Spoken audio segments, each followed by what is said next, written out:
అందరికీ ఇచ్చిన హక్కు ఆర్టికల్ 19(1). అది మన ఫ్రీడమ్ టు స్పీచ్, మనం అని ఏదైతే మాట్లాడాలనుకుంటున్నామో, లేకపోతే ఏదైతే రాయాలనుకుంటున్నామో, లేకపోతే దేన్నైతే వాళ్ళు సోషల్ మీడియాలో చెప్దాం అనుకుంటున్నామో వాటిని ఎటువంటి ఇబ్బంది లేకుండా, లేకపోతే ఎవరికి భయపడకుండా, అదిం పెట్టుకోకుండా చేయడానికి భారత రాజ్యాంగం కల్పించిన ఒక హక్కు. జర్నలిస్టులుగా మాకు కూడా అదే హక్కు ఉంటుంది. నేను పనిచేస్తున్న న్యూస్ ఛానల్కైనా, లేదన్నా ఏ పత్రిక అయినా, ఇవాళ మాట్లాడుతున్న డిజిటల్ మీడియా, సోషల్ మీడియా యుగంలో ఎవరికైనా కూడా ఈ ఆర్టికల్ ద్వారానే ఈ ఫ్రీడమ్ ఆఫ్ స్పీచ్ అనే హక్కు వస్తుంది తప్ప ప్రత్యేకించి హక్కులే ఉండవు. కానీ ఇంకా ఇవాళ ఈ సోషల్ మీడియా యుగం, డిజిటల్ మీడియా యుగంలో ప్రైమ్ 9 లాంటి శాటిలైట్ ఛానల్స్, ఆ మాటకు వస్తే భారతదేశంలో 500కు పైగా శాటిలైట్ న్యూస్ ఛానల్స్, ఎన్నో వందల వేల కొద్ది డిజిటల్ ఛానల్స్ ఉన్నాయంటే ఈ 19 ఆర్టికల్ ఉపయోగించుకుని దాని ద్వారా మాత్రమే మాట్లాడుతున్న పరిస్థితి.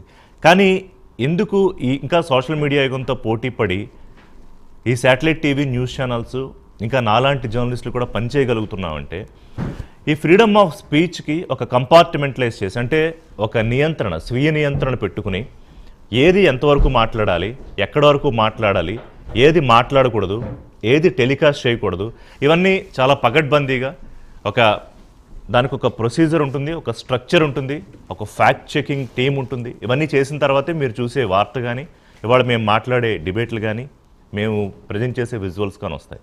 కానీ ఈరోజు ఈ సోషల్ మీడియా యుగంలో, డిజిటల్ మీడియా యుగంలో కొంతమంది ముసుగేసుకుని, అంటే తెలంగాణ ముఖ్యమంత్రి రేవంత్ రెడ్డి భాషలో మాట్లాడాలంటే జర్నలిస్టుల ముసుగులో, అంటే అందులో చాలామంది సీనియర్ జర్నలిస్టులే ఉన్నారు. కానీ రకరకాల కారణాలతో, రకరకాల పరిస్థితుల్లో ఆ వీడియో నిజం చెప్పాలంటే నేను చూడలేదు.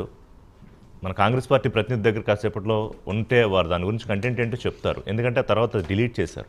ఎందుకంటే తాజాగా ఒక సీనియర్ జర్నలిస్ట్ని, అలాగే ఆ కంటెంట్ ఎవరైతే మైక్ పట్టుకుని వెళ్ళారో ఆ అమ్మాయిని అరెస్ట్ చేయడం, తర్వాత మళ్ళీ వాళ్ళకి బెయిల్ రావడం జరిగింది. ఇదొక ఆస్పెక్ట్. అంటే ఏంటి జర్నలిజం, ఏం మాట్లాడాలి, ఏం మాట్లాడకూడదని.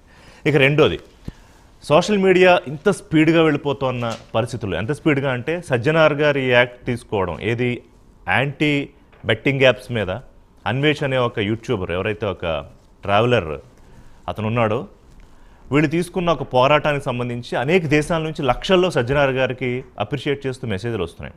That is the positivity of the social media. కానీ what is the other side, negativity?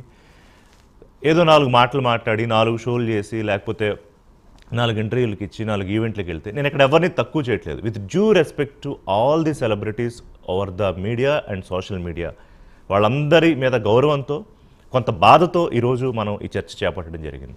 అంటే బెట్టింగ్ యాప్స్ ప్రమోట్ చేస్తే కొంత డబ్బులు ఇస్తారు. అసలు ఏ ప్రోడక్ట్ ప్రమోట్ చేసినా ఇన్స్టాగ్రామ్లోనో మరో సోషల్ మీడియాలో కొంత డబ్బు ఇస్తారు. కానీ సోషల్గా సెలబ్రిటీలుగా ఎవరైతే చలామణి అవుతున్నారో వాళ్ళకి సోషల్ రెస్పాన్సిబిలిటీ కూడా ఉండాలి. అది సినిమా ఇండస్ట్రీ అయినా, లేకపోతే మీడియాలో ఉన్న ఫ్రంట్ లైన్ మీడియా ఉన్న మా ఇండస్ట్రీ అయినా, లేకపోతే సోషల్ మీడియా అయినా, మరొకటైనా. అది కోల్పోతే ఏం జరుగుతుందంటే, ఇదిగో ఈరోజు రకరకాల సెక్షన్లు ఉన్నాయి. ఆ సెక్షన్ల మీద కేసులు పెట్టడాలు, అవసరమైతే జైలుకి వెళ్ళడాలు, ఏళ్ల తరబడి శిక్షలు కూడా ఉన్నాయి. దీని మీద ఒకసారి ఓవరాల్గా మాట్లాడి కొంత ఎడ్యుకేట్ అవుదాము, ఎడ్యుకేట్ చేసే ప్రయత్నం చేద్దాం. నాతో పాటు స్టూడియోలో చరణ్ కౌశిక్ యాదవ్ గారు ఉన్నారు.